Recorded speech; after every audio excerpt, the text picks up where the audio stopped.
नमस्कार मु शुभम आज आम गोटे भल विषय आलोचना करवा अंकोलॉजी डिपार्टमेंट कौन। अंकोलॉजी डिपार्टमेंट हूँ गोटे चिकित्सा एरिया जो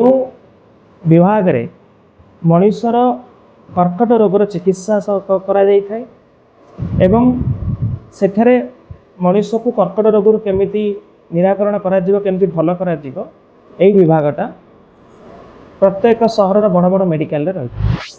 तो अंकोलॉजी डिपार्टमेंट हूँ मुझे कहली आप गोटे चिकित्सा एरिया बड़ बड़ हॉस्पिटल मानक डिपार्टमेंट थाए जो डिपार्टमेंट जो विभाग रे डॉक्टर माने आपण मानक पई जो रोगी को कर्कट रोग होता है कैंसर होता है सेठारे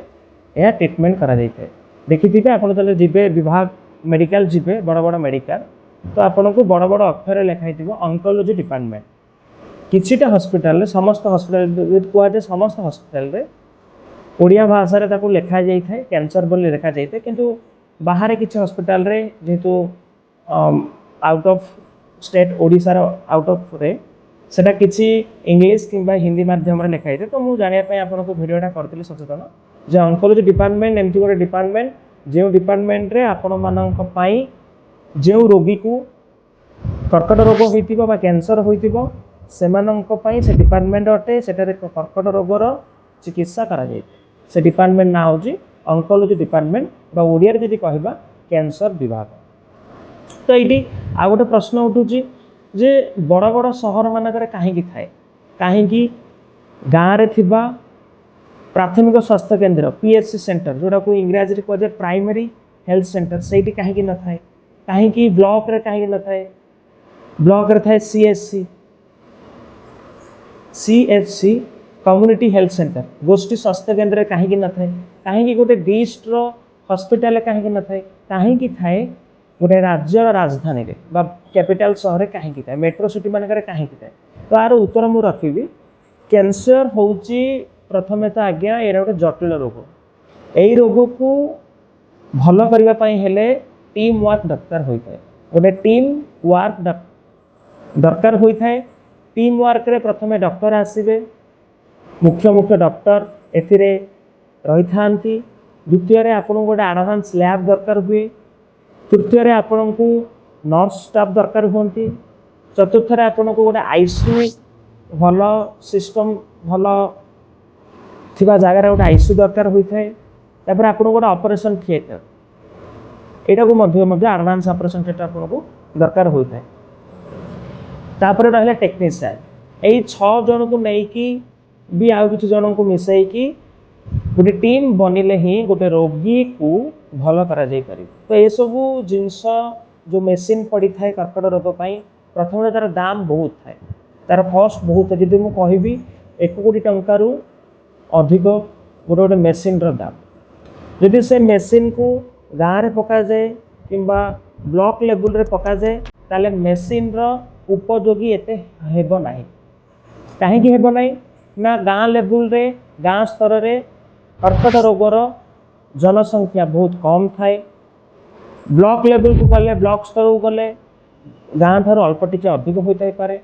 यही सकाशे गाँ ब्लॉक आउ डिस्ट्रिक्ट लेवल रे ए जिनस करा जाय न थाए। आप यदि करा जाए मुख्य असुविधा हुए जे जो मेसीन थाए से मेसीन सबु बेले उपयोगी होई न थाए किसी किसी जगह भावतु गाँव रे हैला तो गाँव रे किसी लोक होता है तो अल्प मेसीन यूज हो तो मेसीन जो सेटअप हुए जो कॉस्ट थाए डॉक्टर रे advance lab ICU operation theatre तो ये सब जिनस गाँ लेवल हॉस्पिटल न थाए कि ब्लॉक लेवल हॉस्पिटल न थाए कि डिस्ट्रिक्ट लेवल हॉस्पिटल न थाए जदि थाए कौन से राज्यर राजधानी रे ये सब मेडिकल मानक ये डिपार्टमेंट आपन को मिल पारे। तो आज तो आम जानीपारे डिपार्टमेंट कहीं न थाए कहीं बड़ बड़ सिटी मानक थाए गोटे राज्य राजधानी थाए मेट्रो सिटी मानक थाए तो से सब मानक आप देखे पारे जदि कर्कट रोग है तो आप मस्तक आने पड़ो जे रोगी को आम सहर को ही नेबा पड़ो बिना सहर को न नेले रोगी को आम भल करें ना तो सहर को नेले ही रोगी को आम भल कर सहर रे डिपार्टमेंट जेहतु थाए आम सहर मेडिकल को नेबा दरकार। तो सहर में के मेडिकल थाए सहर रे सरकार मेडिकल रही थाए सरकार मेडिकल रे गोटे मेडिकल कॉलेज थाए ताको मेडिकल सरकार हॉस्पिटल कहुए से रही है बड़ बड़ प्राइवेट हॉस्पिटल में थाए संस्था बड़ बड़ प्राइवेट हॉस्पिटल सहित मेडिकल आटाच होती थाए जहाँ को प्राइवेट मेडिकल हॉस्पिटल कहीपर से थाए आप सहर में देखि बहुत बड़ बड़ हॉस्पिटल मानक विभाग थाए आउ गोटे जिनस मन रखिथे यही विभाग स्पेशल हॉस्पिटल किसी सहर में थाए मेट्रो एरिया रे किंबा किसी राजधानी रे कैंसर सुपर स्पेशलिस्ट बोली गोटे हॉस्पिटल थाए जो ठारे संपूर्ण भाव कैंसर ही ट्रीटमेंट होता कौन रोग ट्रीटमेंट से हो न था तो यह सब जगार आप रोगी को लेकिन देखी पारे रोग भल कर तो आज वीडियो को मुझे रखुची यहाँ गोटे सचेतन वीडियो थिला कहीं से स्तर में न था कहीं बड़ स्तर में थाए से डिपार्टमेंट कौन से कौन हुए आम मैंने जानिले तो परवर्ती वीडियो रे मु गोटे विषय आलोचना करी आपण मैंने वीडियो को संपूर्ण भाव देखु यहाँ पूरा आमर अध्याय गोटे आरंभ है कैंसर आरंभ रु शेष पर्यंत आम अध्याय संपूर्ण करूँ प्रत्येक भाग भाग अनुसार वीडियो आसो द्वितीय विषय में कथा कैंसर कौन एसब विषय में द्वितीय वीडियो कथा रोची नमस्कार।